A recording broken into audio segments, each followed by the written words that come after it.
What we're trying to do is reduce government. We have too many people. The word tariff is my favorite word in the dictionary. He's elected to get him the hell out of here, and the courts are holding me from doing it. The golden age of America has only just begun.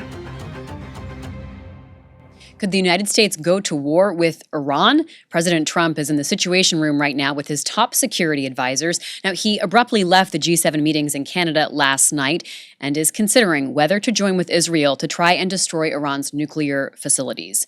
Today on Sidebar from the Washington Post, we'll look at what President Trump is considering, what could be the possible repercussions of his decisions, and also the politics of this moment. How are Republicans weighing in and responding? And what about Trump's MAGA base that loves his America First isolationist agenda? I'm Libby Casey, and I'm here with Rhonda, Colvin, and James Hohmann. Today on the show, we'll also pivot here and talk about President Trump's latest financial disclosures. They came out but really got buried under the avalanche of news over the weekend. Friday news dump, anybody? Does that sound like something we all know about that works? We'll look at how much money Trump made last year in crypto, also how much he made with that Bible that he endorsed. And remember those Trump sneakers? We'll find out more. But first, let's talk about what's happening right now. James, what does it say to you that Trump left the G7? He's huddled in the Situation Room right now. He or someone representing him is continuing to put out messages on Truth Social. Trump is really gyrating on this conflict, and it does appear at this hour that we are moving closer to becoming a real co-belligerent in Israel's war on Iran. Donald Trump is, according to our reporting, seriously considering using an American B-2 bomber to drop what would be a 30,000-pound bunker-busting bomb on the Iranian nuclear facility at Fordo. It is a key node of the Iranian nuclear supply chain. There's a lot of debate about how close, what is it that the U.S. could do that Israel couldn't do? This is an incredibly divisive issue within his coalition. But shortly before we started taping, Vice President J.D. Vance, who is the, other than Tulsi Gabbard, maybe the biggest non-interventionist in the kind of the inner circle, he basically tweeted and said, Trump is going to do what he has to do. And I'm fully supportive. And, I read that as perhaps they're trying to keep some leverage open for negotiations to push Iran to make big concessions. Trump is saying, quote, unconditional surrender. But you could also read this, maybe it's bluffing, but maybe it is that the U.S. is poised to strike Iran, it's hard to overstate what a huge deal that is. Why is it such a huge deal? I mean, this is the Islamic Republic has given every president since Jimmy Carter and the revolution in 1979, big headaches. Israel has tried over the last 3 decades to get U.S. presidents to join it in going to war with Iran. Presidents in both parties, including Trump in the first term, have effectively stopped that. And it does feel like what Benjamin Netanyahu, the Israeli prime minister, wants to do is achieve regime change in Iran. That is an incredibly risky move because we don't know what comes next. We've seen what happens when it's easy to bomb a regime, to destroy it. It's hard to know what comes after, the day after, whether, it's in Libya where Muammar Gaddafi fell and then you basically had the country fall into civil war. In Syria, Assad fell, someone has replaced him now. We'll see how that goes. But there's as one senior administration official put it, is the Ayatollah you know better than the Ayatollah you don't know. And Iran is actually, it's basically a Persian empire with lots of different ethnic groups. It could really devolve into civil war. You could have a lot of regional instability. And Iran has been a bad actor. It is behind a lot of attacks on the United States, on others. But there is real risk that bringing down the Iranian regime would open up Pandora's box. Before we talk more about the politics, as this like international game of chicken sort of goes on, Israel started striking Iran with missiles. Iran is responding. And we can't overlook the death toll that's happened in Iran. I mean, the people aren't necessarily represented by the regime. And the Post has this really powerful story about a young poet named Parnia Abbasi, who was a 23-year-old young woman who's one of the first with her family killed as they were sleeping in the Israeli strikes. And now Trump has told people in Tehran to evacuate Tehran. So we're seeing, Rhonda, these long lines of cars of people trying to flee and save themselves.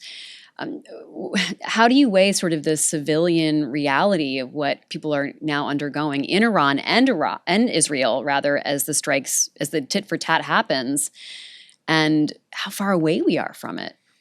Well, one, for what you just mentioned about Tehran and Trump saying to get out now, that does seem to signal that there are moves or at least discussions that are incredibly concerning for folks on the ground and also in the region. I'd also say, I was going to tack this onto what James was saying, when you look at sort of the implications of Trump making these maneuvers right now and making a lot of people nervous, we also have a lot of troops in the Middle East who are surrounding Iran. There was a lot of concern that U.S. military assets as well as troops may be harmed if Trump makes a move that's unilateral or doesn't involve congressional authority.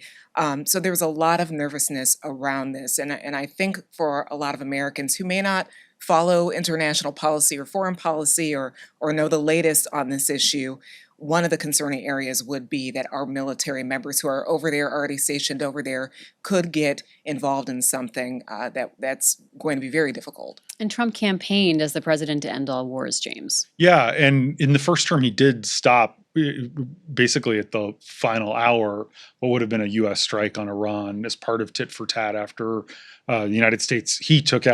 Trump gave the order to take out Qasem Soleimani, who was the head of the Quds force, and then Iran retaliated by firing missiles at a U.S. base in Iraq. And then the U.S. was basically going to attack Iran, and Trump stopped it because his political identity really was forged coming out of opposition after the fact, but opposition to what unfolded in Iraq. In 2015, running against Jeb Bush, saying this guy's George W. Bush's brother. We need to defeat the neocons who got us into this conflict. And perhaps no issue really divides his base on national security quite like Iran, because he did bring in sort of these restrainers, as they call themselves, non-interventionists, to balance the more traditional hawkish conservatives. Okay, like 5 minutes ago, we were back at the negotiating table with Iran. So now we're here. Israel has its own intelligence. The U.S. has its intelligence. Tulsi Gabbard, I remember her just a little while ago saying that like Iran's evolution to having like nuclear weapons was not imminent. It was like a few years out still. Israel has different intel? Well, it's really hard. It's a matter of interpretation. So Israel claims, and Israel has come to the United States. They've shown all these satellite images and different things to Trump, and they've said Iran is much closer than you realize. And some of it is a matter of if Iran went kind of like full tilt, like it wouldn't take that much time, but they have sort of stayed a little bit back from that. Trump was asked on Air Force One early this morning at 1:30 in the morning, he was flying back from Canada, about Tulsi Gabbard's sworn testimony where she said, we don't think Iran is close. And he said, I don't care what she said. The Israelis say that they have intelligence that it's imminent, but there's very good reporting that Israel actually does not have new intelligence. This is a matter of taking stuff that they already have and trying to spin it up. And for those of us who lived through 2003, this is a moment that should give us pause. Israel may successfully lure the United States into a war of its choosing. Israel was going to go ahead with the strike, whether or not the U.S. was on board. And now they look like they might be able to pull Trump in to join them and, as the Israelis say, finish the job. So, Rhonda, earlier I almost said Iraq by accident because Iraq is so much on my mind, because there's been such a reckoning of like the intelligence that led George W. Bush and Dick Cheney to launch war in Iraq and really reshape the Middle East, as well as totally transform what America's role abroad is like, what service members went through. Like, what are you watching here in terms of the memories of people on Capitol Hill of that moment and how they see that through the lens of right now. Yeah, that's a really good question because many of them who served during that time are still there, especially in the Senate. I think overall, what a lot of people could read from what Trump said about he didn't care what Tulsi Gabbard said in a congressional hearing just shows you that they don't appear to be on the same page, although Tulsi Gabbard has said this morning that she is on the same page as the president. But I don't know how much of that is for just a public statement to make it look like there aren't any tensions in this administration. But apparently there are, because she did say that at the Worldwide Threat hearing on the Hill. I remember covering that. And Trump appears to be kind of going it alone in his thought of how he should approach this situation, and that's really scary. So I think that, again, that is one of the reasons for pause, is because you have the director of national intelligence saying one thing, and then Trump saying he doesn't care. And it's not even a difference of opinion. He didn't say, well, I see it a different way. He said he didn't care. So Tulsi Gabbard was not at this crucial meeting that happened at Camp David the Sunday before last on June 8th. It was this 2.5-hour session. Trump went there. It was the chairman of the Joint Chiefs of Staff, Dan Kane, the head of the CIA, John Ratcliffe, and a couple others, Pete Hegseth, the Secretary of Defense. And basically what the CIA director said was, look, Israel, we have intelligence. Israel is going to go and attack Iran, whether we're involved or not. This is real. It's happening. And they didn't have like a PowerPoint, but they had a bunch of maps. And they basically just like went over these maps. This is what Israel is planning to do. It is very notable that Tulsi Gabbard was not at that meeting. They claim that she had National Guard duty that weekend, but she's the director of national intelligence. That is exactly the kind of thing she should be at. And it does speak to some of the tension inside. Let's listen to what Trump said on Air Force One. We've talked a little bit about him, but I think it's good to hear it for ourselves. Let's listen to what he was saying. This is when he came home suddenly from the G7 in Canada. Here it is.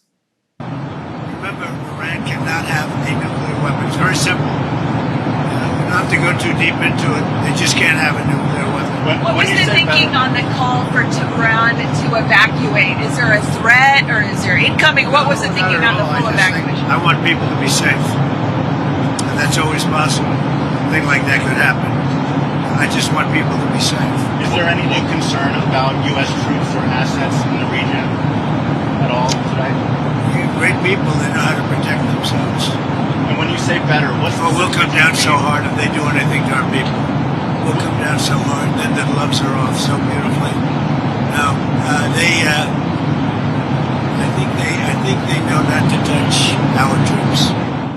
It's President Trump doing a gaggle on Air Force One. Rhonda, who is Trump surrounding himself right now? Like, I'm wondering about the role of like Marco Rubio in this moment, and if he's listening to anyone in the Senate who might be more of like a let's talk kind of diplomacy rules kind of person. Who are you watching? Yeah, I haven't heard that he is having any sort of meetings or involving any leaders in the Senate or in Congress at this time. I think certainly Marco Rubio would be someone to be in the room, be in the meetings, giving his position in the administration. But I think it also goes back to one of the things we might want to be watching over the next few days, maybe even the next few hours, is if Trump has the same type of reaction he had to Tulsi Gabbard, that question about her and saying he didn't care what she said, if he has that same approach with other members of the administration who it is their job to monitor national security, international security, intelligence.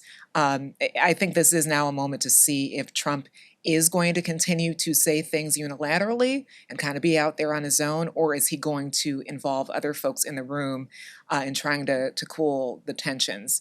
On the Hill, though, this is making a lot of people nervous right now. And I witnessed this actually in Trump's first administration. If you guys remember back in, I believe it was the end of 2019, early 2020, where Trump ordered a strike that killed the Iranian general Soleimani. A lot of people on the Hill, Republicans and Democrats, got very nervous and thought that the U.S. might be on the brink of a war with Iran at that time and have tried to curb his powers there. So I think the moves in the last few days, over the last 5 days at least, have been a real moment of concern for a lot of lawmakers. I want to hear more from you, Rhonda, in a moment about the MAGA base and like what MAGA world is saying about this. But first, James, more from you on like the Trump inner circle, who are like people who are actually in positions of power in the government, who are in that room right now with Donald Trump counseling him. I mentioned that J.D. Vance is moving to support the president. Vance's focus in private conversations has been trying to protect the U.S. people and assets in the region. And I do think Trump, by saying what we heard in that clip, saying if you mess with the Americans, we're coming hard after you. And it is really striking that in the first 5 days of this conflict, they haven't, because I think the Iranians fear that that would be a pretext to have the U.S. then bomb them. Marco Rubio is traditionally a hawk, but he is very deferential to Trump. He's basically trying to be an honest broker, sees his role as national security advisor in an acting way to kind of like help Trump have all the options. Hegseth, also more hawkish, has a personal relationship with Netanyahu, but also deferential. And then you really do have basically like the Tulsi Gabbard wing, the restrainers, who are saying this is too much. And then there's the key person at the Pentagon as Elbridge Colby. He goes by Bridge Colby. He's the Undersecretary of Defense for Policy. He has been saying in recent days, like, let's not send all these interceptors to Israel that the U.S. Central Command wants, because we need to maintain deterrence in Asia against China, potentially North Korea. And this isn't our fight. Israel started it. Let them finish it. So there is kind of this shadow boxing that is going on inside. What about the MAGA, the sort of the loyalists, the Tucker Carlsons, the Marjorie Taylor Greens? There seems to be a lot of division right now in MAGA world, because this is not what Trump sold them at the outset. Now, it's always different once you're in the big chair in the Oval Office, but they are along for the ride here, as we all are, in a very different situation than what he had pledged to do on the campaign trail. Yeah, it's been really interesting to see the reaction to this and see people who would probably identify as Trump Republicans push back on, Trump's thinking, or the things that are publicly known about what Trump is thinking right now in terms of Iran. You mentioned Marjorie Taylor Greene. This comes after a Tucker Carlson, I believe it was a podcast that he did this week, where he was saying that the president should not make any moves involving the U.S. in any sort of war. And Trump pushed back on that and said he didn't care what Tucker Carlson said, that he should go find a network to work on. But Marjorie Taylor Greene also mimicked what Carlson said, and said that the American people did not sign up for this. This is going to cost lives. It's going to cost money. I mean, she was talking to Matt Gaetz. Remember that guy? Like, he's got some presence somewhere in the Ethernet. This is so fascinating. These are the people who are counseling them to pull back. Yeah, to show restraint. And I'll say this is so interesting. This is kind of mind-blowing when you think about it. So Marjorie Taylor Greene, this is a quote from her. Foreign wars, intervention, regime change put America last, kill innocent people, are making us broke, and ultimately lead to our destruction. So she said that. But I'm also going to read you a quote from Senator Kaine, who has been putting forward a war powers resolution in the Senate to So now we're like on the other end of we're talking about a Senate Democrat. Exactly. Right? He says the American people have no interest in sending service members to fight another forever war in the Middle East. I mean, imagine the ideological just gap and gulf. Have like a sit-in on the Capitol steps together. That'd be beautiful. Saying that. And there are more. There are others. There are Democrats, Republicans also saying very similar words today and yesterday as well. So that goes back to what I was saying. The Hill is very nervous. They're trying to do what they can in the event that something does happen where Trump tries to move unilaterally. Like I said, Kaine has a war powers resolution. Thomas Massie, a Kentucky Republican who has had tensions with Trump in the last few weeks over he keeps getting in the way of the big beautiful bill, right? Well, he now has authored the House version of the Kaine resolution to curb Trump's war powers when it comes to Iran. That is co-sponsored with a number of Democrats. Ro Khanna has also co-authored it, but you also have people like Ilhan Omar on that. I mean, a lot of people are signing on. It's really amazing to watch. AOC's supporting Massey's bill. Bernie Sanders has also put forward a bill saying that federal funding should stop if there is any actions toward Iran. Federal funding toward military resources should stop. So it appears the Hill is bracing itself. Of course, no one knows where this is going, but it is certainly causing coalitions that you never would think would exist in the political climate that we see right now. This raises the big question of like, what is Congress's role in this? Like, if Trump acts quote unquote unilaterally, where does that leave Congress and their authorization powers? Well, and this is what these sponsors of the bill are saying, that the Constitution does say you need authorization from Congress in order to use troops and the military. Now, in these resolutions, there is language that says the U.S. can go ahead and protect itself if Iran does something, but outside of that, Trump would need congressional approval to make any sort of moves. James? Yeah, I mean, it is one of those things where you think, if Trump does end up doing this, the Republicans, with the exception of people like Tom Massey, will fall in line. I mean, there is division among even Republican senators. You have people like Lindsey Graham who are on TV saying, go all in, do everything you can. Miriam Adelson remains, after Elon Musk, one of the biggest donors in Republican politics last year. And I think that people like Scott Jennings, the CNN talking head Republican, he went to Israel on a kind of a trip for the first time last week, and he's out there being like very pro-Israel, and that is a reflection of sort of where the party traditionally has been, and there is going to be that effort to sort of like fall in line, as we're even seeing with Trump's cabinet, like right, already, exactly. Right, with Tulsi Gabbard being like, and JD, and I just wonder, like, what signals has Israel gotten with like the U.S. is just letting Israel do what it wants in Gaza, to be frank, right? I mean, we're seeing such horrific scenes of starvation and people not getting medical aid and buildings collapsing. And is that a signal? Is that sort of the door opening here for Israel to like do what it wants when it comes to Iran? Because usually the U.S. can be that voice of like restraint, like we're in it together, let's act in step. The U.S. has a ton of leverage over Israel. I mean, we not only give them all their weapons, but we also basically defend them from attacks, like these ballistic missile attacks that are coming in from Iran. So, I mean, the United States has the ability to tell Israel, like, no, we will not back you up.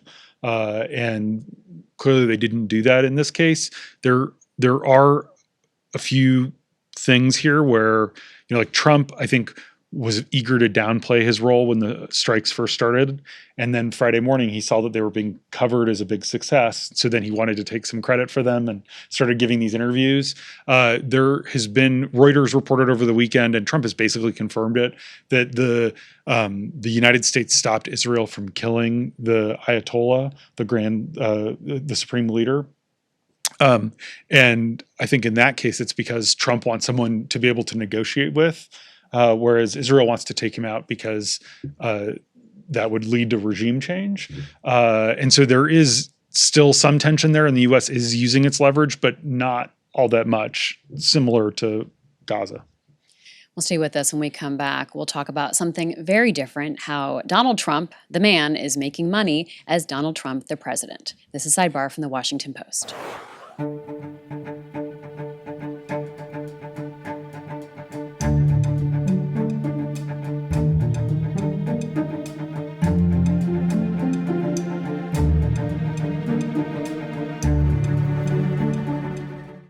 You're listening to Sidebar from the Washington Post. Watch along with us on YouTube. Just look for the Washington Post, and there we will be.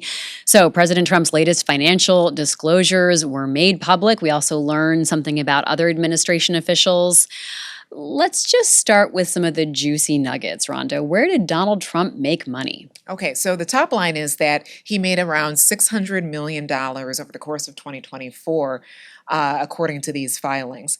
The top of it, a lot of his income comes from the Roll Liberty Financial crypto business that he has a stake in. He made about $57 $57.3 million off of token sales.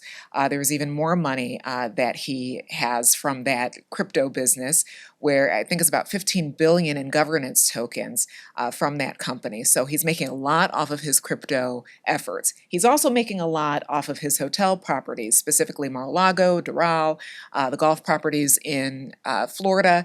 That came in around 200 million in income that Trump is receiving. But I guess people really want to know some of the other things that the president has his hands in when it comes to Trump swag, I guess you could call it, or items. I don't know. Trump licenses his name. Everyone knows that, to a lot of different products. So there was the Bible that he sold with Lee Greenwood. That earned him about 1.3 million last year. Wow. He also has the Trump guitar, which you can also get either just, I guess, a basic guitar. I believe some of them have the American Eagle painted on them. Forgive me for not knowing there was a Trump guitar. There is a Trump guitar, but you can get the plain one, or you could get the one signed by him, which is thousands of dollars more. The income from the guitar sales came in to about $1 million. Wow. Trump sneakers and his perfume line, that earned him 2.5 million. Trump watches did well.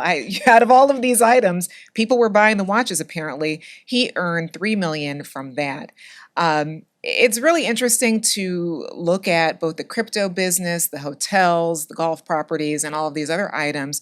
But I think what was so stunning to me is the pages of his financial disclosures, which were released by the White House late Friday night, total around 200 pages. Now, when you look at previous administrations, Joe Biden, Kamala Harris, when they put out their disclosures, they were less than 20 pages. J.D. Vance, I found his disclosures from last time when he was in the campaign. That was under 20 pages. So you see how much Trump has his hands in so much, from guitars to crypto to now there will be Trump Mobile. That was also announced yesterday, an effort by his Trump phone. Yes, an effort by his sons to get into the cell phone business. So certainly, again, something that is quite different from his predecessors. The ethical questions here, James? There's huge conflicts of interest. What's striking to me is all of that is really remarkable, but it ends December 31st. So what we're seeing is a snapshot of 2024, and a lot of the crypto, a lot of people would call it grift, has really taken place after the end of the year. So he ostensibly has made a lot more money even since then. And he is, the foreign side of it is really striking too. So it's like he's getting $10 million from Vietnam to license the Trump name on a property in Vietnam, as Vietnam is trying to negotiate a trade agreement with the United States. So there's a lot there that does certainly create the appearance of impropriety. How Trump is handling his finances in 2025 different than when he was president the first time around? Because we're looking at 2024 numbers. That's before he was back in the presidency, but he was preparing for the presidency. He's not even pretending this time. I mean, last time remember there was the big press conference in 2016 after the election where he had his accountant and he said, I'm going to keep a basically high wall of separation. My sons are going to run the business. I'm not even going to know what's going on. This time, he's not really making any bones about the fact that he is making a lot of money, and he's just basically out there saying, I'm incorruptible, or I am corruptible if you pay me. The Qatar plan, like he said, when someone offers you a free putt in golf, you take the putt. But of course, he didn't say that was corruption. He said it right, was he doesn't like see it dumb to refuse a free gift. Right. James and Rhonda, thank you so much. We'll be back next week. We're taking Thursday off, and we'll see you on Sidebar. Looking forward to it already. Thanks, guys. Talk to you then.